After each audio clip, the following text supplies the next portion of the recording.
orden del tiempo, misterios, historia y leyendas.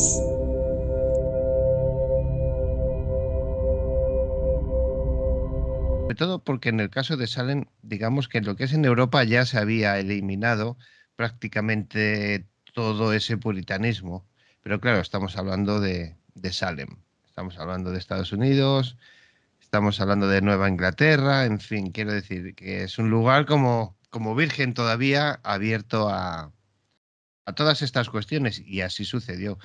Pero ¿cómo sería o cómo fue el fenómeno ovni en una época tan cruda, ¿no?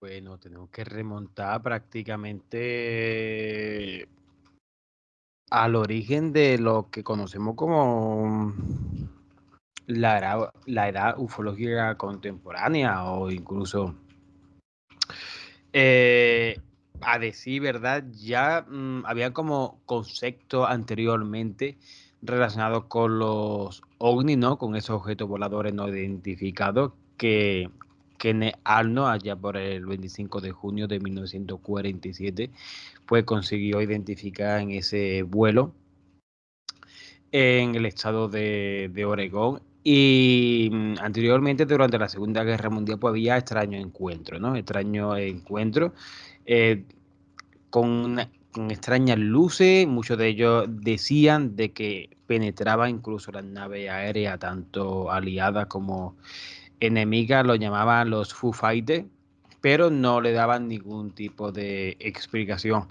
Quizá el más alarmante caso extraterrestre, entre comillas, fue el caso de la Guerra de los Mundos durante los años, creo recordar si la memoria no me falla, la década de los 30, que puso en jaque a Estados Unidos una simple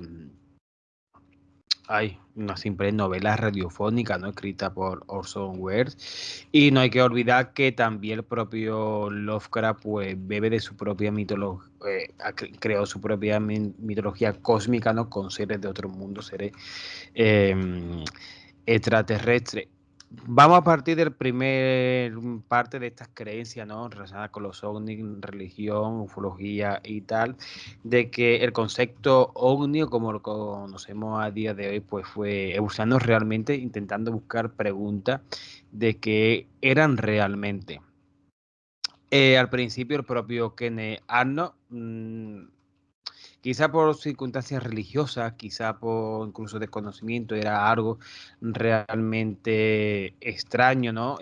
Aquellas naves con forma de boomerang que había visto, incluso que la prensa bautizó por aquel entonces a esos ovnis, UAP o como lo queramos llamar, lo bautizó por primera vez como platillos voladores.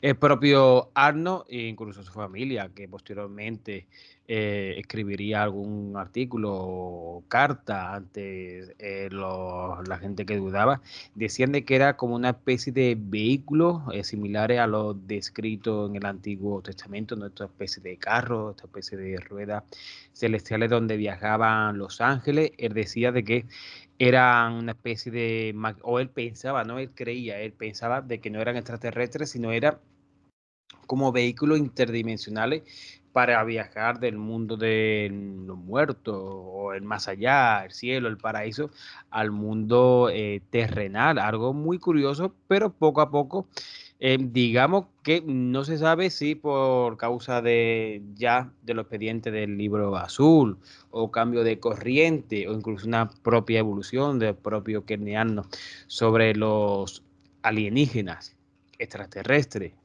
ufonauta o como lo queramos llamar, pues ya se fueron cimentando los primeros pilares del fenómeno ovni y de la creencia como la conocemos a día de hoy.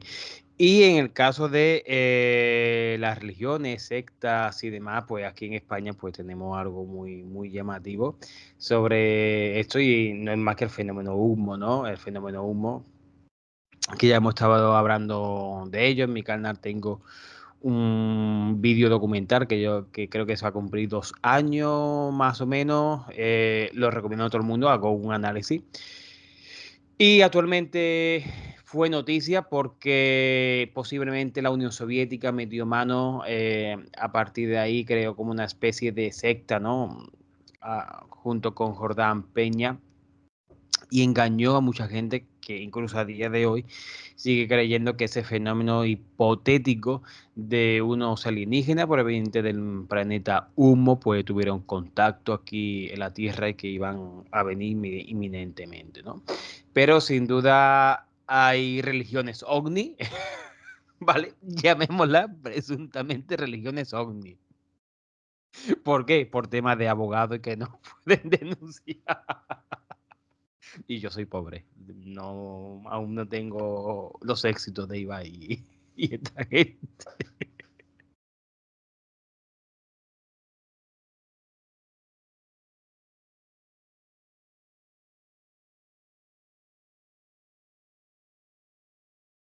David, no se te oye. Estás silenciado. Me Ahora va. silencié. Pues lo que decía, ¿no? Que esto da para mucho. Da para mucho y va a seguir dando para mucho. Pero es que culturalmente hablando hay muchas cosas interesantes y podemos remitirnos ya no solamente a esa época, sino a Egipto. Ejemplo. Estaba buscando aquí los discos ardientes en Egipto del 1440 antes de Cristo. Y aquí tenéis la fotico donde se ve.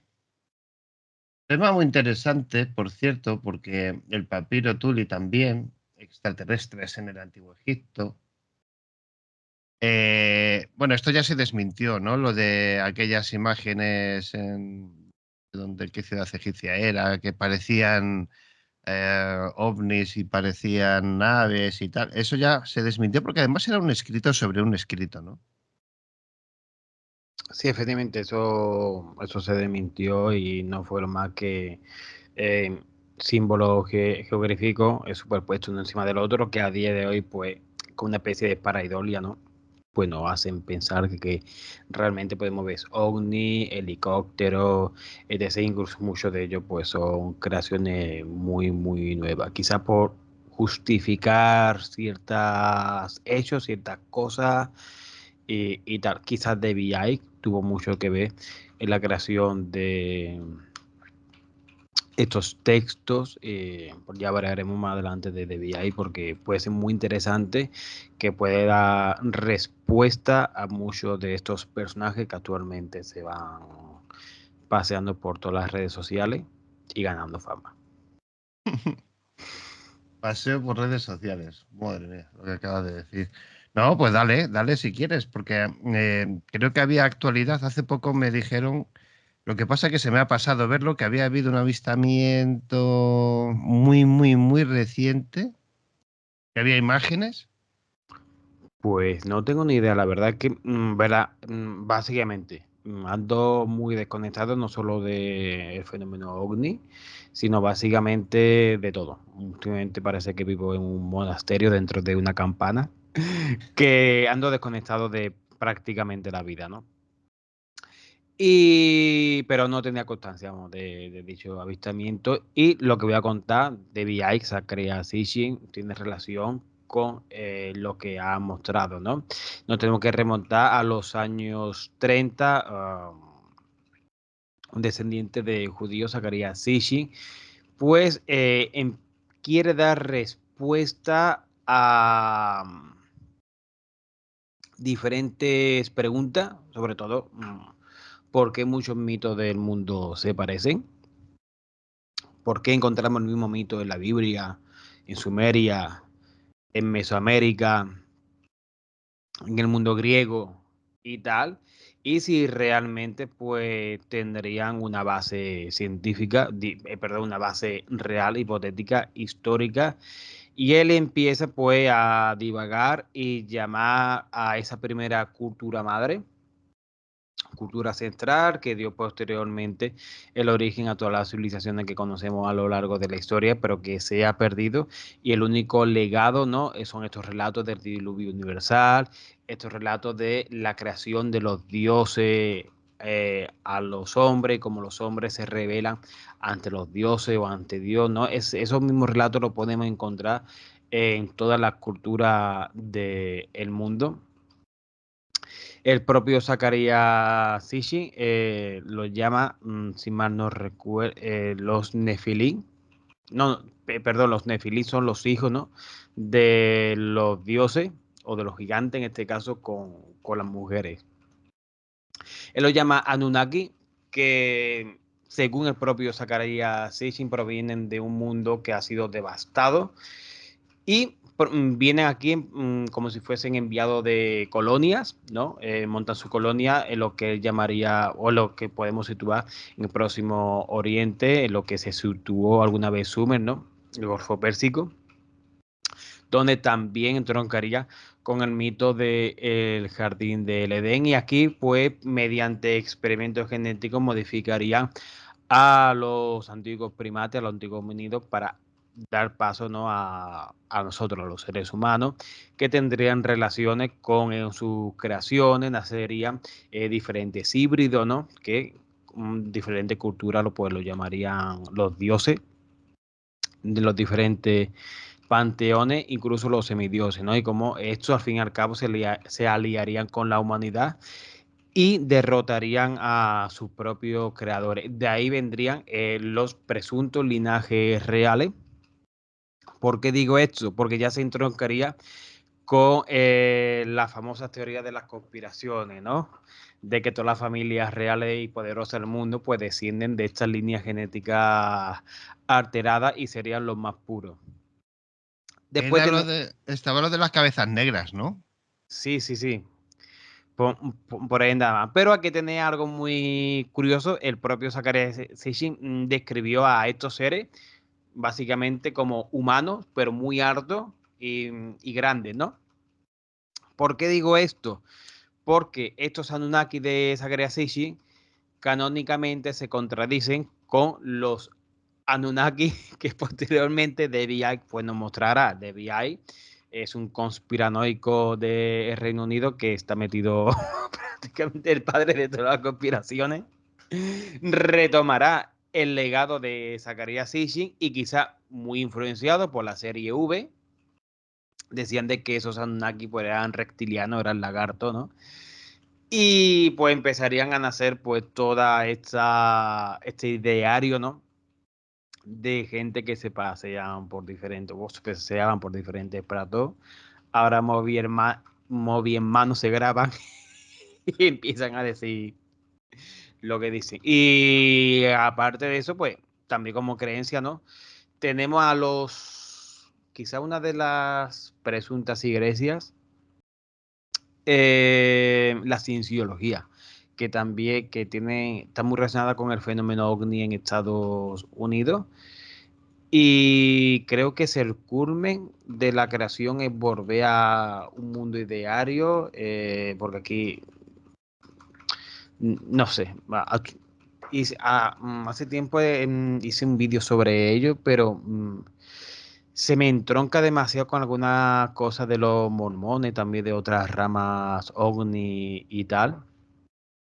Incluso hay también una iglesia, bueno, presunta iglesia, del África, donde donde dicen que los negros son la auténtica creación de los seres superiores, de estos dioses ancestrales, alienígenas, como lo queramos llamar, y que los blancos somos una desviación, ¿no? E incluso pelea interna por el poder y tal, y todo provienen de eso, ¿no?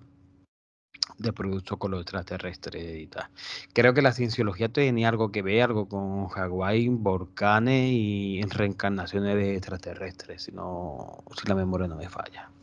Vamos, que es lo que está Tom Cruise ahí metido.